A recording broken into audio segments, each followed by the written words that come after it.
कैसे हैं आप सभी। आज का जो हमारा टॉपिक है वो है रैयतवाड़ी व्यवस्था। हमने लास्ट वीडियो में जो हमारा लास्ट वाला टॉपिक था वो हमारा स्थायी बंदोबस्त था। अब जो हम रैयत बंदोबस्त क्या था, रैयतवाड़ी व्यवस्था क्या थी, उसके बारे में पढ़ेंगे। रैयतवाड़ी जो प्रथा थी वो 1812 में मद्रास प्रेसिडेंसी के 12 महल जिला है उसमें सर्वप्रथम लागू की गई थी। और ये व्यवस्था किसानों के साथ जो व्यक्तिगत रूप से किए गए लगान जो समझौता होता है, जो किसानों के साथ व्यक्तिगत रूप से किया जाता है, उसको रैयत कहते हैं। व्यक्तिगत रूप से किसानों के साथ किया गया जो समझौता है वो रैयतवाड़ी कहा जाता है। थॉमस मुनरो ने 1820 ईस्वी से 1827 ईस्वी के बीच ये मद्रास के गवर्नर रहे। इन्होंने ही इस व्यवस्था का प्रारंभिक प्रयोग किया और मुनरो ने इसे 1820 में संपूर्ण मद्रास में लागू कर दिया। प्रारंभिक प्रयोग रैयतवाड़ी व्यवस्था का मुनरो ने किया और इसे संपूर्ण मद्रास में लागू कर दिया। इसके तहत कंपनी और रैयतों, जो किसान होते हैं, रैयतों को किसान कहते हैं, उनके बीच सीधा समझौता था। कंपनी और रैयतों का सीधा समझौता बीच में, जैसे स्थायी बंदोबस्त में क्या था, जमींदार बीच में थे, लेकिन इसमें क्या था कि जमींदारों का कोई महत्व नहीं था, जमींदारों को हटा दिया गया था। कंपनी और किसानों के बीच में जो सीधा समझौता या संबंध था वो ही रैयत था। राजस्व के निर्धारण और लगान वसूली में जो कोई भी जमींदार या बिचौलिए जो थे उनकी भूमिका नहीं होती थी। अगर हमें लगान का निर्धारण करना है उसमें कोई भी जमींदार नहीं होगा। कैप्टन रीड और थॉमस मुनरो द्वारा प्रत्येक पंजीकृत जो किसान थे उनको भूमि का स्वामी माना गया था। कैप्टन रीड ने और थॉमस मुनरो के द्वारा जो पंजीकृत किसान थे, जिन किसानों को पंजीकृत किया गया था, उन्हें ही भूमि का स्वामी माना गया और वह राजस्व सीधे कंपनी को देंगे। और इस व्यवस्था में क्या प्रावधान थे कि जो भी राजस्व होगा वो सीधे कंपनी को दिया जाएगा, उसे अपनी भूमि के अधिकार से वंचित नहीं किया जा सकता था। भूमि अगर किसान की है तो वो किसान की रहेगी, बस जो लगान होगा वो सीधा वे कंपनी को देंगे और उन पर भूमि पर उन्हीं का अधिकार होगा। इस व्यवस्था के सैद्धांतिक पक्ष के तहत खेत की जो उपज थी उसका अनुमान कर उसका आधा राजस्व के रूप में जमा करना पड़ता था। खेत की उपज के अनुमान, अगर खेत की जो उपज होगी उसके अनुमान पर उनको उसका जो आधा हिस्सा है वो राजस्व के रूप में वे कंपनी को देंगे, वे राजस्व के रूप में उसे जमा करेंगे।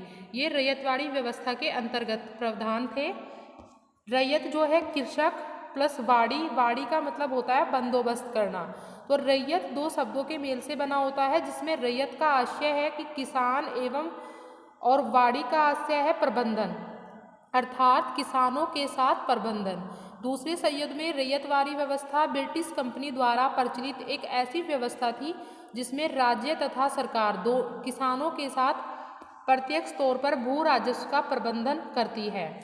जो सरकार है वो किसानों के साथ प्रत्यक्ष तौर पर भू राजस्व, भूमि का जो राजस्व है उसको इकट्ठा करने में उनकी सहायता करती है। यह मद्रास, मुंबई या असम और सिंध का क्षेत्र में यह व्यवस्था प्रचलित थी। मद्रास में, मुंबई में, असम में और सिंध में, इन क्षेत्रों में यह व्यवस्था जो थी रैयतवाड़ी व्यवस्था प्रचलित थी। तथा भारत में ब्रिटिश साम्राज्य के कुल भूभाग के 51% भूमि पर यह व्यवस्था लागू की गई थी। भारत के अंदर ब्रिटिश साम्राज्य का जो भाग था 51% भाग पर यह व्यवस्था लागू की गई थी। इस पद्धति में भूमि का जो मालिकाना हक था वो किसानों के पास था। ये जो पद्धति थी, रैयतवाड़ी जो व्यवस्था थी, इसके अंतर्गत जो भूमि पर जो मालिक होंगे वो किसान होंगे। भूमि पर मालिक जो है वो किसान है, किसानों का उन पर पूरा अधिकार होगा। भूमि को क्रय विक्रय एवं गिरवी रखने की वस्तु बना दी गई थी। भूमि जो थी उसको वे क्रय विक्रय कर सकते थे, बेच व खरीद सकते थे, उसको गिरवी रख सकते थे। ये ऐसी वस्तु भूमि जो है बन गई थी। इस पद्धति में भू राजस्व का दर वैसे तो 1/3 होता था। जो भूमि का राजस्व होता है उसकी जो दर थी वो 1/3 थी, लेकिन उसकी वास्तविक वसूली ज़्यादा थी। जो वास्तव में वह वसूली करते थे वो ज़्यादा करते थे। इस पद्धति में भू राजस्व का निर्धारण भूमि की उपज पर न करके भूमि पर किया जाता था। इस व्यवस्था में क्या था कि इसका जो निर्धारण है वे भूमि की उपज पर नहीं करते थे कि भूमि से कितनी उपज हमें पैदा हो रही है उसके आधार पर उसका निर्धारण नहीं करते थे, बल्कि भूमि पर किया जाता था कि भूमि कितनी है। इस पद्धति में भी सूर्यास्त का सिद्धांत प्रचलित था। ये जो पद्धति थी इसमें भी सूर्यास्त का सिद्धांत प्रचलित था। तो सूर्यास्त का जो सिद्धांत था वो क्या था, ये मैं आपको बताती हूँ। सूर्यास्त का जो सिद्धांत था वो ये था कि सूर्यास्त होने से पहले जो लगान है वो किसान कंपनी को देंगे। किसान जो है कंपनी को लगान सूर्य अस्त होने से पहले दे देंगे। अगर उन्होंने बाद में दिया तो उनसे जो अधिकार थे वो छीन लिए जाते थे। तो ये रैयतवाड़ी व्यवस्था के अंतर्गत भी था और जो स्थायी बंदोबस्त था उसके अंतर्गत भी सूर्यास्त वाला ही सिद्धांत लागू था। ये हमने रैयतवाड़ी व्यवस्था के अंतर्गत जो हमने पढ़ा, ये हमारी रैयतवाड़ी व्यवस्था थी। नेक्स्ट जो हमारी आता है सेटलमेंट, उसके बारे में हम देखेंगे, वो आएगा महालवाड़ी। महालवाड़ी के बारे में देखेंगे। महालवाड़ी जो व्यवस्था थी वो क्या थी, इसका प्रस्ताव सबसे पहले हाल्ट मैकेंजी द्वारा लाया गया था। हाल्ट मैकेंजी थे, ये महालवाड़ी व्यवस्था को लेकर आए। इस व्यवस्था के अंतर्गत भूमि पर गांवों समुदायों का सामूहिक अधिकार होता था। जो ये व्यवस्था थी इसके अंतर्गत क्या होता था, जो भूमि होती थी उस पर गाँव का जो समुदाय है, गाँव समुदाय का सामूहिक अधिकार होता था। इस समुदाय के सदस्य अलग अलग या फिर संयुक्त रूप से लगान की अदायगी कर सकते थे। जो ये समुदाय था इसमें जो सदस्य थे वो अलग अलग और संयुक्त रूप से मतलब इकट्ठे होकर भी लगान दे सकते थे। सरकारी लगान को इकट्ठा करने के लिए पूरा महाल या क्षेत्र सामूहिक रूप से जिम्मेदार होता था। सरकारी लगान को जब इकट्ठा करते थे तो उसमें पूरा महाल मतलब क्षेत्र होता है वो सामूहिक रूप से इकट्ठा होता था, जिम्मेदार भी होता था। महाल के अंतर्गत छोटे व बड़े सभी स्तर के जमींदार आते थे। जो महाल है, जो हमारा क्षेत्र है, उसके अंतर्गत छोटे हो या बड़े सभी स्तर के जमींदार आते थे। चाहे किसी के पास कम भूमि हो या ज़्यादा हो, सभी जमींदार इसके अंतर्गत आएंगे। महालवाड़ी व्यवस्था का जो प्रस्ताव है वो सबसे पहले 1819 में हाल्ट मैकेंजी द्वारा लाया गया था। महालवाड़ी व्यवस्था का प्रस्ताव कौन लेकर आया, हाल्ट मैकेंजी जो थे वो लेकर आए थे।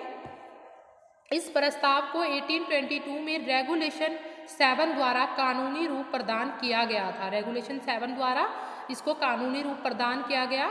यह व्यवस्था उत्तर प्रदेश, मध्य प्रदेश, पंजाब में सबसे पहले लागू की गई थी। ये जो व्यवस्था थी ये सबसे पहले कानूनी रूप से उत्तर प्रदेश में, मध्य प्रदेश में और पंजाब में सबसे पहले लागू की गई। महालवाड़ी व्यवस्था के अंतर्गत जो ब्रिटिश भारत की भूमि थी उसका लगभग 30% भाग ही सम्मिलित था। ब्रिटिश भारत की भूमि का महालवाड़ी व्यवस्था के अंतर्गत 30% भाग सम्मिलित था। और इससे पहले हमने रैयतवाड़ी व्यवस्था के अंतर्गत क्या पढ़ा था, 51% भाग था। ब्रिटिश जो मतलब ब्रिटिश भूमि थी भारत की, उसमें 51% था और महालवाड़ी में 30% भाग ही सम्मिलित था।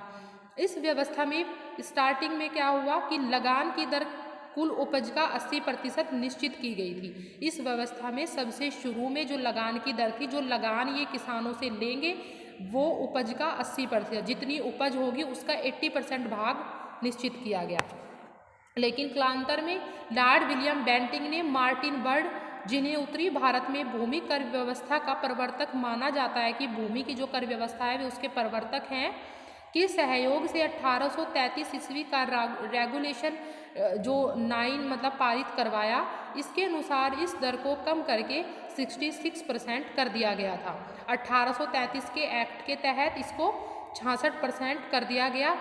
पहले नहीं तो ये उपज का 80% भाग ही निश्चित था। 1855 में दोबारा से सहारनपुर के नियम के अनुसार लॉर्ड डलहौजी ने इस लगान की दर को 50% निश्चित किया। सहारनपुर नियम था एक, उसके तहत लॉर्ड डलहौजी ने इस लगान की दर को 50% निश्चित कर दिया। इस व्यवस्था का परिणाम भी कृषकों के प्रतिकूल रहा। परिणामतः 1857 के विद्रोह में इस व्यवस्था से प्रभावित बहुत से लोगों ने हिस्सा लिया था। ये व्यवस्था भी कृषकों की दयनीय स्थिति इस व्यवस्था ने कर दी थी। 1857 का जो विद्रोह हुआ इस व्यवस्था से प्रभावित कुछ लोग थे जिन्होंने 1857 के विद्रोह में हिस्सा लिया था। तो ऐसे ये जो सेटलमेंट्स हमारे हुए हैं भूमि से संबंधित, इससे हमारे जो किसान थे उनकी स्थिति बहुत ज़्यादा बिगड़ गई थी, वे बहुत गरीब हो गए थे। इनके बाद में हमारे भारत में बहुत सारे मतलब कुछ अकाल पड़े, जिनके बारे में मैं आपको नेक्स्ट वीडियो में बताऊंगी स्टूडेंट्स। कुछ जो अकाल हमारे यहाँ पड़े, हमारे यहाँ की जनता जो किसान थे वो भूखे मर गए, उनका इन जो ये व्यवस्थाएं थी इनका क्या परिणाम हुआ, इन परिणामों के बारे में हम नेक्स्ट वीडियो में पढ़ेंगे। तो आज के लिए इतना ही स्टूडेंट्स, आप ये तीनों सेटलमेंट्स को अच्छे से पढ़ लेंगे। Thank you students.